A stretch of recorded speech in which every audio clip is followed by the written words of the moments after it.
de David. L'Éternel est mon berger, je ne manquerai de rien. Est-ce que vous m'entendez correctement ce matin? Ça va? Alors, je vais vous lancer un défi. Plutôt que de me le réciter, on va le lire ensemble, puisqu'il s'affiche derrière moi. On y va tous ensemble? 3, 2, 1. L'Éternel est mon berger, je ne manquerai de rien. Il me fait reposer dans de verts pâturages. Il me dirige près des eaux paisibles. Il restaure mon âme. Il me conduit dans les sentiers de la justice à cause de son nom. Quand je marche dans la vallée de l'ombre de la mort, je ne crains aucun mal, car tu es avec moi. Ta houlette et ton bâton me rassurent. Tu dresses devant moi une table en face de mes adversaires. Tu oins d'huile ma tête et ma coupe déborde. Oui, le bonheur et la grâce m'accompagneront tous les jours de ma vie et j'habiterai dans la maison de l'Éternel jusqu'à la fin de mes jours. Est-ce qu'on peut reprendre ce verset tous ensemble un peu plus fort? Oui, le bonheur et la grâce m'accompagneront tous les jours de ma vie et j'habiterai dans la maison de l'Éternel jusqu'à la fin de mes jours. Et tout le monde dit Amen. J'en profite pour remercier Véronique, merci d'être allé chercher Flora tout à l'heure et merci pour la traduction. Vraiment super, merci de tout cœur. Je voudrais vous dire, chers amis, eh bien que s'il est un psaume magnifique et qui décrit si merveilleusement qui est Dieu, c'est bien celui-ci. Il y en a tant d'autres, évidemment, mais c'est particulièrement pour moi ce matin celui-ci. Je l'appelle personnellement le psaume du royaume de Dieu. Pourquoi? Eh bien parce que Romains 14, 17 nous dit ceci.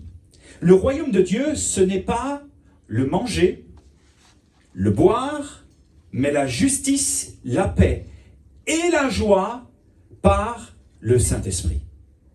Le psaume 23, pour moi, me fait penser à cette définition, vous allez comprendre pourquoi, eh bien, du royaume de Dieu. Dans ce psaume 23, il y a tous les ingrédients pour la paix, tous les ingrédients pour la joie, tout ce qui nous indique eh bien, que Dieu est un Dieu juste et qu'il fait justice à l'indigent, justice à ses enfants, car le royaume de Dieu, ce n'est pas le manger et le boire, mais la justice, la paix et la joie par le Saint-Esprit. Et ces trois composantes, que sont la justice, la paix et la joie, nous les retrouvons dans ce que David écrit. Mais ce n'est pas tout, car ce texte, ce psaume, fait également ressortir toute la beauté et la puissance, écoutez bien, des qualificatifs de Dieu, des qualificatifs de qui est Dieu, et c'est juste magnifique à découvrir. Écoutez bien. L'Éternel est mon berger, je ne manquerai de rien, m'indique qu'il est en hébreu Jéhovah Roi, R-O-I avec des trémas. Dieu notre berger. Jéhovah Roi signifie Dieu notre berger. Il est Dieu notre berger. Et Jéhovah Jireh, celui qui pourvoit exactement à nos besoins, et cette portion eh bien, du fait que Dieu pourvoit, on va l'étudier dans 15 jours. Pour l'instant, ce matin, je vais m'atteler à l'Éternel et mon berger, juste cela. Mais il me fait reposer dans de verts pâturages, il me dirige près des eaux paisibles, m'indique qu'il est Jéhovah Shalom, le Dieu de la paix, celui qui nous donne sa paix. Il est l'Éternel, notre paix. Il restaure mon âme, il me conduit dans les sentiers de la justice à cause de son nom, m'indique qu'il est Jéhovah Tzidkenu en hébreu, l'Éternel, notre justice. Il est aussi Jéhovah Rapha, rien à voir avec Nadal, hein, d'accord? Rapha Nadal, ça va l'humour Qu'est-ce qu'il est en train de raconter là? Parce que Raphaël, on l'appelle Rapha, hein? Mais là, c'est bien plus important et bien plus sérieux que cela. Jéhovah Rapha, c'est l'Éternel qui restaure. C'est l'Éternel également qui guérit. Quand je marche dans la vallée de l'ombre de la mort, je ne crains aucun mal, car tu es avec moi. Ta houlette et ton bâton me rassurent.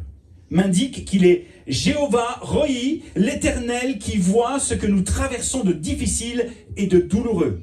Il n'est pas juste celui qui voit, mais il est aussi celui qui me rassure par sa présence. Ça va toujours? On continue?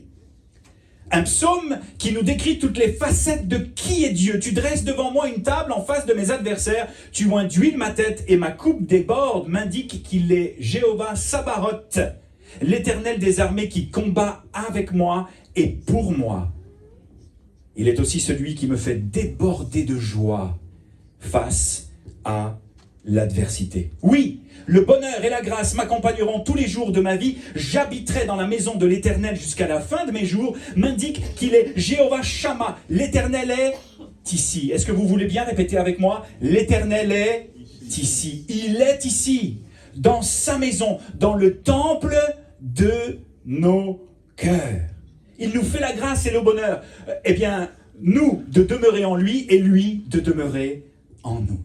Alors j'aurai l'occasion, eh bien, au fur et à mesure des dimanches et de la série, de vous expliquer un petit peu tout ce que cela veut dire. Mais pour le moment, permettez-moi eh bien, de m'intéresser à la déclaration suivante. L'Éternel est mon berger. Waouh! Quelle déclaration! L'Éternel est mon berger, de la bouche de David. Alors, je voudrais juste vous dire, pour les personnes eh bien, qui ne connaissent pas trop ce passage, que l'on ne sait pas grand-chose quant au moment de la rédaction de ce psaume. On ne sait pas vraiment si David l'a écrit dans sa jeunesse ou dans sa vieillesse. Mais il semble, eh bien, ce psaume être empreint d'une certaine maturité, d'une certaine profondeur. La profondeur et la maturité d'un homme ou d'un jeune homme qui est passé par toutes les difficultés de sa vie et qui a pu constater et expérimenter combien Dieu était fidèle à son égard. Juste pour rappel, David était considéré comme un enfant illégitime. On le découvre dans l'histoire de sa vie. Il était rejeté par son père et ses frères.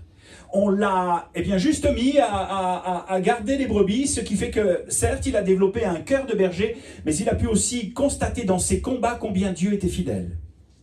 Plus tard, il va commettre des erreurs, certes, qui auraient pu lui coûter la royauté. Mais en ce qui concerne la royauté, il n'aurait certainement pas été celui que l'on aurait voulu faire roi lorsque le prophète Samuel eh bien, va être mandaté par le Seigneur pour aller choisir et oindre le futur roi d'Israël. Non, ce n'était pas sur lui eh bien, que l'on posait les regards.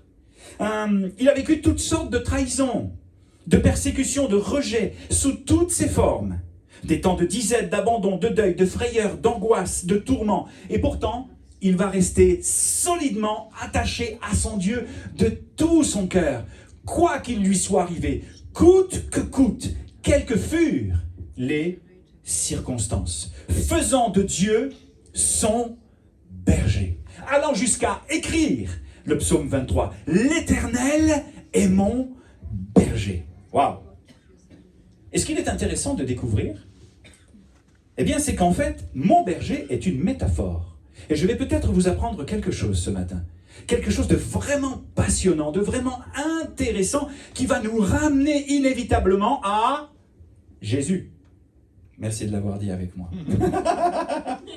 À Jésus, évidemment. Lorsque l'on pense au berger, on pense à Jésus. Mais attendez, on n'en est pas encore là. Ça va venir. Mon berger est en fait une métaphore. Et dans tout l'Orient ancien, notamment l'Ancien Testament, où la vie pastorale joue un rôle prédominant, eh bien le berger représente qui d'après vous? Jésus. Non, pas dans l'Ancien Testament encore. L'Éternel, ouais. Le berger représente Dieu, pas de problème avec ça, mais précisément le roi. Dans l'Orient ancien, où la vie pastorale joue un rôle prédominant, le berger représente le roi. Pourquoi? Parce qu'il est supposé être le conducteur et le protecteur de son peuple. Et Luther va écrire ceci. D'autres noms de Dieu tels que Seigneur, Roi, Créateur inspirent toujours une sorte de crainte. Il n'en est pas de même du mot berger. Il suffit d'entendre le mot berger pour éprouver quoi ce matin, notamment dans nos cœurs? De la confiance, de la consolation et une certaine sécurité. Alors vous l'aurez compris, je vous ai mis l'eau à la bouche un petit peu en vous parlant eh bien, de Jésus le bon berger. C'est exactement ce que Jésus inspire dans nos vies et dans les évangiles en tant que bon berger. La confiance, la consolation et la sécurité. Oh combien Jésus le bon berger inspire confiance à nos vies lorsque, pour beaucoup d'entre nous, eh bien, nous la lui avions confiée. Une certaine confiance, une part de consolation. Venez à moi, vous tous qui êtes fatigués et chargés, je vous consolerai, je vous donnerai du repos. Jésus est maître en l'art de la consolation par son esprit. Spécifiquement, eh bien, la consolation. Il console les cœurs brisés. Ce matin, si ton cœur est brisé, eh bien, tu vas pouvoir toi aussi recevoir une part de consolation de la part du bon berger. Mais également la sécurité. En lui se trouve la véritable sécurité. Dans un monde tellement insécure, où nous cherchons la sécurité, je veux vous annoncer ce matin qu'auprès du bon berger se trouve la confiance, la consolation, mais également la sécurité, Amen. La paix et l'amour. Amen. Merci pour ton Amen, Abbas. Je me sens soutenu. Alléluia. Voici ce que nous dit l'Évangile au chapitre 10, verset 11 de l'Évangile de Jean. Et c'est Jésus qui parle. Je suis le bon berger, Jéhovah Roé. Le bon berger donne sa vie pour ses brebis. D'autres versets qui sont intéressants à découvrir. Venez à moi, vous tous qui êtes fatigués et chargés, et je vous donnerai du repos. Je suis le chemin, la vérité et la vie. Nul ne vient au Père que par moi. Autant d'affirmations incroyables, autant de proclamations incroyables, dans un temps messianique, dans un temps où les hommes et les femmes à qui il s'adresse savent exactement ce que Jésus est en train de leur dire. Pour nous aujourd'hui, eh bien, lorsque Jésus annonce par ma bouche, par exemple, je suis le bon berger, c'est pas moi, c'est lui, le grand et le bon berger. Qu'est-ce que cela évoque chez nous? Cela évoque l'image d'un berger.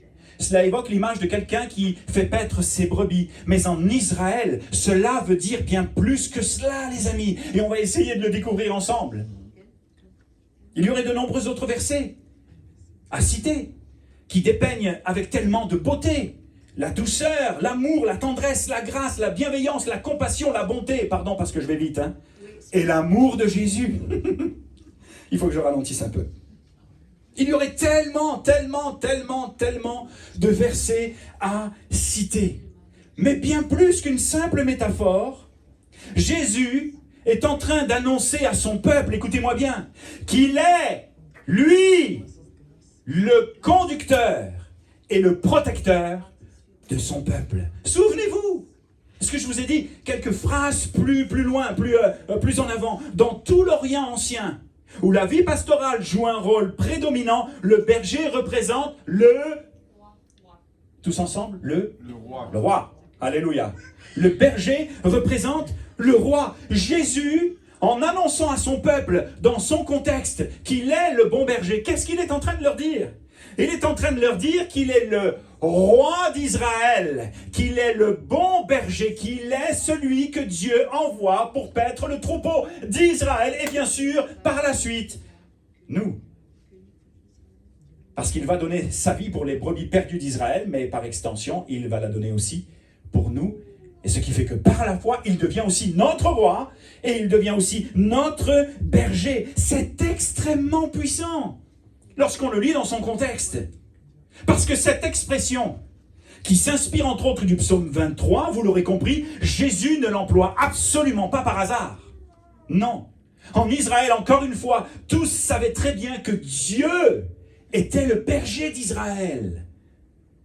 Le prophète Ésaïe, qui avait prophétisé la délivrance de son peuple, va utiliser exactement, comme d'autres prophètes, la même image. Voici mon Seigneur l'Éternel, il vient avec puissance. Comme un berger, il fera paître son troupeau de son bras, il rassemblera des agneaux et les portera dans son sein, il conduira les brebis qui allaitent. Ésaïe, chapitre 40, versets 10 et 11. Je ne te l'ai pas donné, Sam, tu me demandes, je te demande pardon. Non, c'est pas toi qui vas me demander pardon, c'est moi qui vais te demander pardon. Je te demande pardon.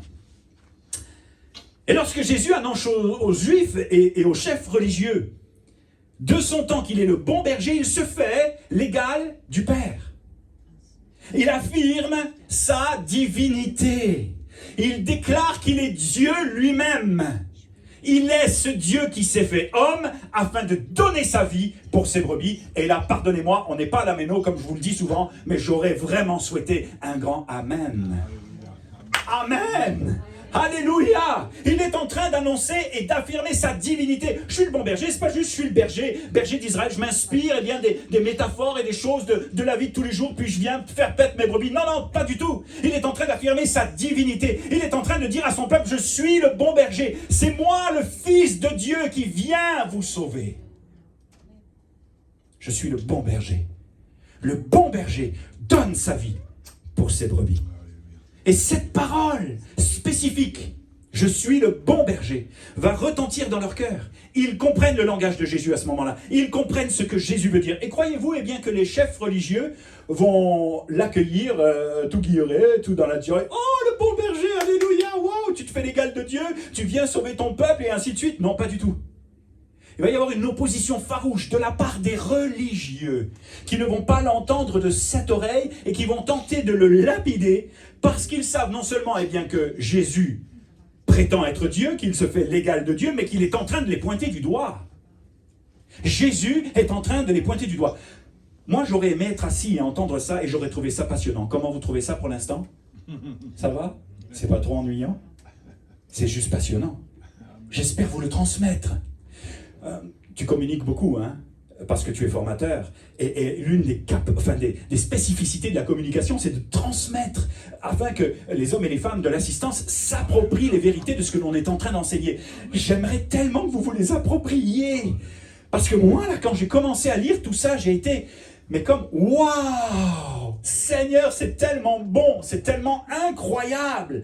Il les pointe du doigt. Il est en train de les dénoncer. C'est pour cela également que Jésus de son temps dérange, parce qu'il se fait Dieu, il est Dieu. Mais cela ne peut pas être compréhensible dans la théologie eh bien, des pharisiens et des religieux de l'époque. Mais s'il les pointe du doigt, et là ça commence à les déranger fortement. Bien plus peut-être même que leur théologie, je dirais. Je suis le bon berger, je suis le bon berger, va dire Jésus, à ses contemporains et aux chefs religieux. Et vous, qui êtes censés prendre soin de mon peuple, vous êtes des mercenaires, c'est exactement ce que Jésus est en train de leur dire. Parce que cela fait écho à des prophéties de l'Ancien Testament, comme quoi Dieu disait à son peuple et aux chefs religieux eh bien que ça n'allait pas et qu'il fallait qu'ils se reconsidèrent un petit peu là et qu'ils prennent soin du peuple d'Israël. Écoutez bien, vous les empêchez d'entrer dans le royaume de Dieu. Waouh! Ils comprennent ce que Jésus est en train de leur dire. Écoutez bien, voici ce que justement Jésus nous dit dans l'évangile de Matthieu, chapitre 23, à partir du verset 13. À la maison, lisez-le. Vous allez comprendre encore mieux le contexte, à partir du verset 1, par exemple. Mais on va lire ensemble le verset 13.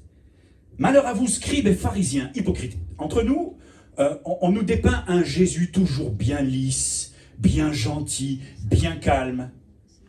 Jésus était l'ami des gens de mauvaise vie, aucun problème. Mais par contre, là, je peux vous dire qu'il les allumait, excusez-moi l'expression, et qu'il les alignait comme il fallait les aligner. Ces religieux qui s'opposaient à lui et envers qui Dieu avait eh bien, quelque chose et quelques, on va dire, choses de l'ordre du reproche en ce qui les concernait. Écoutez bien. Malheur à vous, scribes et pharisiens hypocrites, parce que vous fermez dans la vérité. Vous fermez aux hommes le royaume des cieux. Waouh, vous n'y entrez même pas vous-même. Et vous n'y laissez pas entrer ceux qui veulent y entrer. Malheur à vous, scribes et pharisiens hypocrites, parce que vous dévorez les maisons des veuves et que vous faites pour l'apparence de longues prières. À cause de cela, vous serez jugés plus sévèrement. Waouh.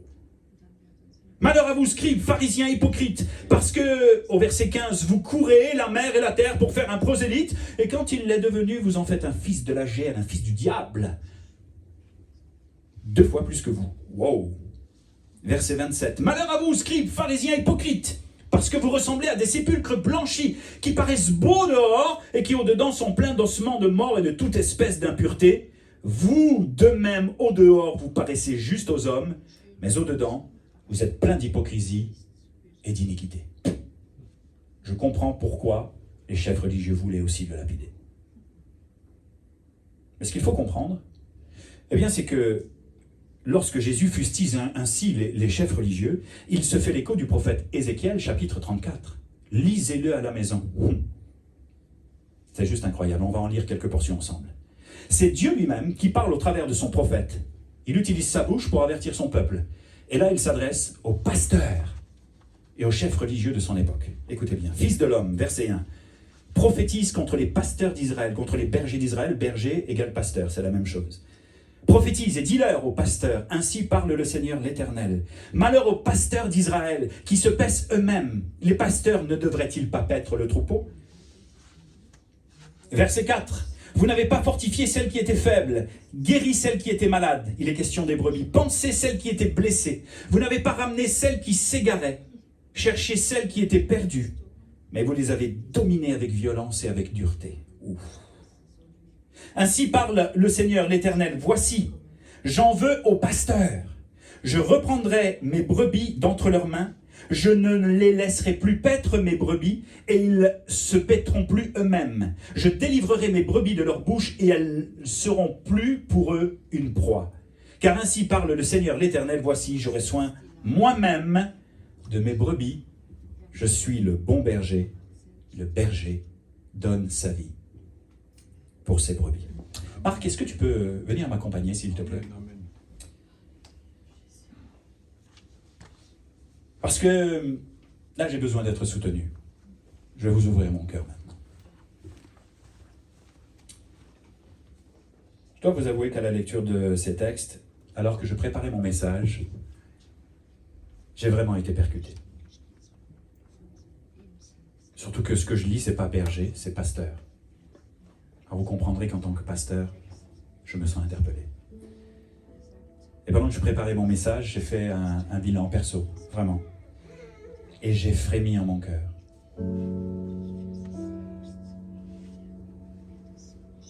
Et j'ai fait cette prière toute simple avec... voilà, je ne veux pas vous tirer la larme aux yeux, hein, mais avec sincérité, Seigneur, aide-moi à être un pasteur selon ton cœur.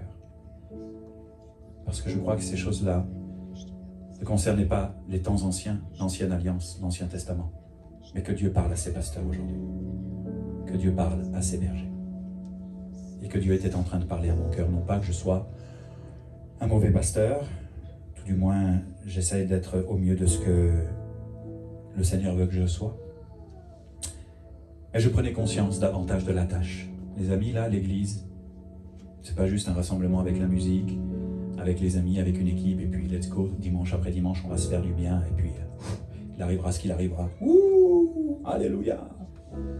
L'église, c'est bien plus que cela, les amis. L'église, c'est vous. L'église, ce sont des âmes, des personnes qui ne connaissent pas Jésus et qui se joignent à l'église. L'église, ce sont les chrétiens qui, pour certains, ont été blessés, meurtris, pour des tas et des tas de raisons, et qui ont besoin juste au pied du bon berger et du grand berger de retrouver un sens de sécurité, de retrouver un sens de paix, de consolation, de retrouver un sens de justice. Pourquoi est-ce que je vous parle ainsi ce matin? Eh bien parce que je crois que les croyants que vous êtes appartiennent au grand berger, qui nous mandate, les amis, avec mon épouse et avec l'équipe Connexion, afin de prendre soin de vous. Tout simplement. Et souvent, je disais, au début, eh bien, de notre relation à chacun, avec l'équipe Connexion, Marc, Hervé, Val et tous les autres, je leur disais, il faut qu'on arrive à développer un cœur de berger.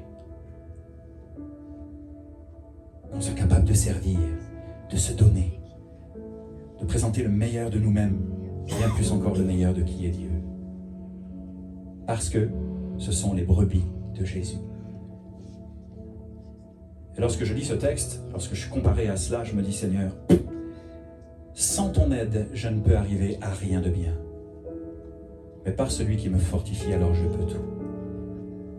Et ça, c'est la bonne nouvelle. Je vais vous raconter ce qui m'est arrivé en 2015. Je ne l'ai pratiquement raconté à personne. 2015, pour ceux qui s'en souviennent, je ne l'ai jamais même prêché. J'ai vécu un renouveau.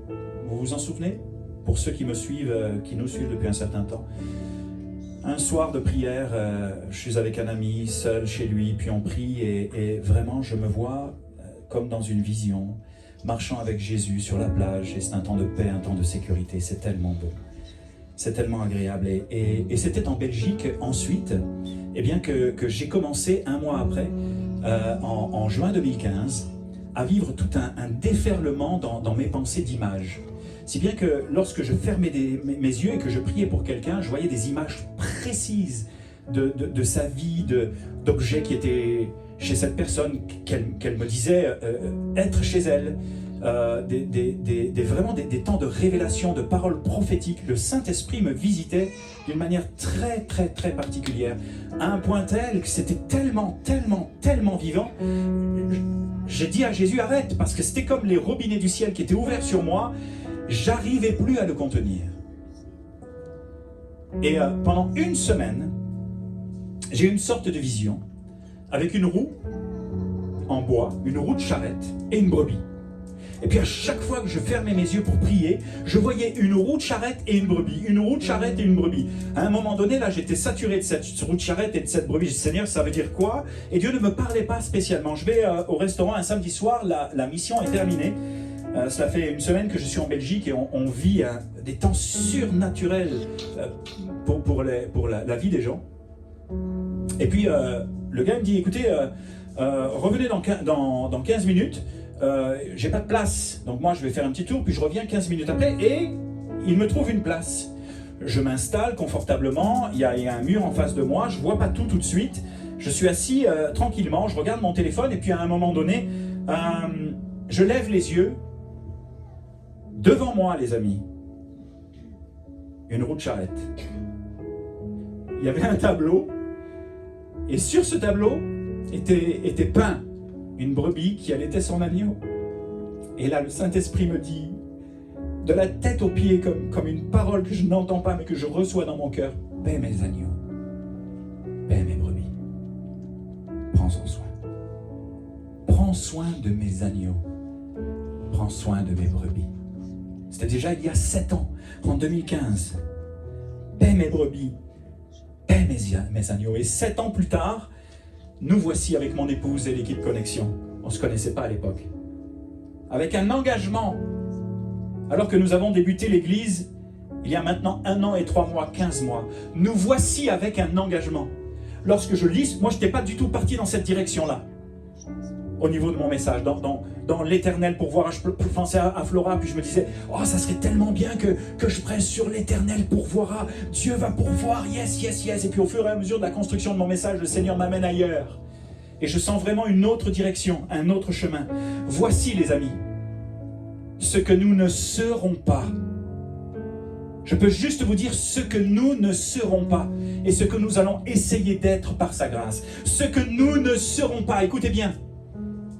Une église dure, religieuse, condamnatrice, sectaire, déconnectée de la réalité, de ce que les gens vivent et qui les empêche d'entrer dans le royaume de Dieu. Nous ne serons pas cette église. Nous ne serons pas non plus une église centrée et refermée sur elle-même comme un club qui ne se soucie absolument pas des besoins des autres. Nous ne serons pas cette église. Écoutez bien. Nous ne serons pas une église qui retient, ni qui empêche l'épanouissement et étouffe les appels et les talents des croyants. De la personne qui a reçu quelque chose et qui est obligée, pendant de longs mois et de longues années, pour être éprouvée, pour être testée, de rester sur sa chaise, parce qu'elle a besoin de montrer du fruit. Non, nous ne serons pas cette église, et je le dis avec respect. Mais je le dis avec souffrance, parce que je suis passé par là aussi. Nous ne serons pas cette église qui prêche les principes de la parole, et qui ne les met pas en pratique, qui vit selon les apparences.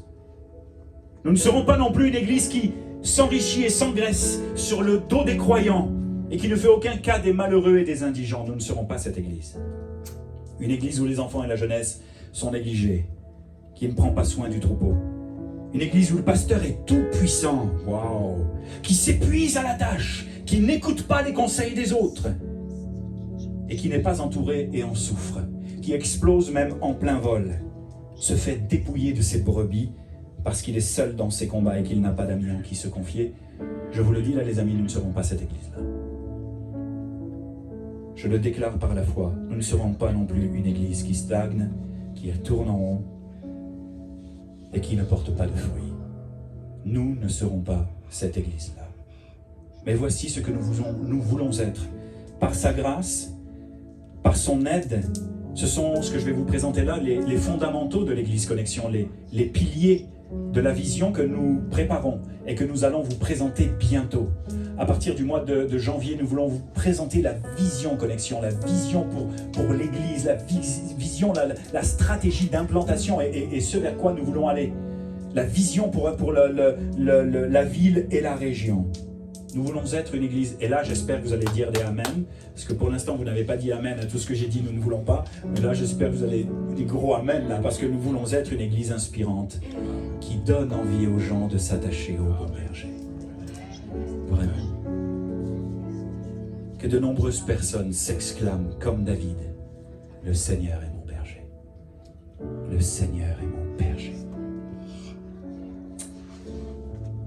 Nous voulons être une église qui fait ce qu'elle dit et qui dit ce qu'elle fait. Nous voulons être vrais, marcher dans la vérité parce que nous savons que c'est la vérité qui rend libre. Nous voulons être une église pleine de grâce, refusant le légalisme qui enferme et la dureté qui éteint. Nous voulons être une église qui prend soin des personnes que Dieu lui confie. Une église empreinte de la mentalité du royaume de Dieu. Une église qui se forme. Une église qui est au fait de ce qui se fait en termes de relations d'aide, par exemple. Et je vous annonce qu'avec Denis Morissette, nous avons un projet avec l'équipe pastorale, avec l'équipe d'implantation. Nous voulons nous former pour vous venir en aide, pour vous aider, afin que vous soyez bénis au bénéfice de sa grâce. Nous voulons être une église accueillante. Saviez-vous que nous sommes une petite église pour l'instant, mais que bien souvent on nous félicite pour l'accueil. On s'est senti accueillis. Nous voulons être une église accueillante. Croyez-vous que Jésus accueillait ses contemporains les bras fermés? Il était l'ami des gens de mauvaise vie et des publicains. Et il les accueillait toujours les bras ouverts. Venez à moi, venez à moi, venez à moi. Avec un sourire tellement, emballant, j'imagine, chaleureux. Avec une grâce, une onction, avec une paix. On avait juste envie de venir à Jésus. Il y a des églises dans lesquelles on n'a pas envie de venir. Pardonnez-moi. Je ne veux pas être cette église-là. Je ne veux pas être ce pasteur-là. Nous voulons être une église qui accueille, une église qui bénit, une église qui encourage, une église qui sert avec excellence, qui sert les intérêts des autres avant les siens. Une église familiale avec une vision pour les jeunes, pour les enfants. Une église qui manifeste le fruit du Saint-Esprit, l'édification, l'amour et marche avec humilité. Nous voulons être une église pleine de compassion, une église qui aime Dieu et qui aime son prochain, qui vient au secours de l'indigent. Une église qui prie enfin, qui combat et qui intercède pour son pays, pour nos chefs politiques, pour notre gouvernement. Combien de fois entendons-nous « Ah, ce gouvernement-ci, ce gouvernement-là » Et savez-vous quoi? Cette mentalité négative de critique gagne aussi nos cœurs de croyants à l'église. Et si l'église s'unissait pour mettre en pratique le commandement de Jésus de prier pour nos dirigeants, de prier pour notre liberté, de prier pour que, dans ce pays, il se passe quelque chose et que vraiment notre pays revienne à son bon sens, sincèrement. Je suis le bon berger. Le bon berger donne sa vie pour ses brebis. Nous voulons que l'Église Connexion soit une église pour sa génération. Je voudrais juste maintenant prier. Mon message est terminé. Et ce n'est pas le genre de message que j'aime forcément amener, parce que moi j'aime rejoindre le cœur des gens. J'aime prêcher les besoins. J'aime quand les personnes se disent « Oh, ouais, ça me parle, ça me touche dans mes émotions. » C'est pas juste émotionnel, mais il y a quelque chose de l'ordre de personnel que Dieu est en train de faire. Et waouh! Mais là, ça n'a rien à voir ce matin. Je sors un petit peu de mes habitudes, de ma zone de confort, pour vous livrer simplement mon cœur, pour vous livrer simplement le cœur Connexion, pour vous livrer simplement ce que Dieu a mis en nous depuis 1 an et demi, avec un engagement de faire du mieux que l'on peut pour vous amener là où Dieu veut vous amener.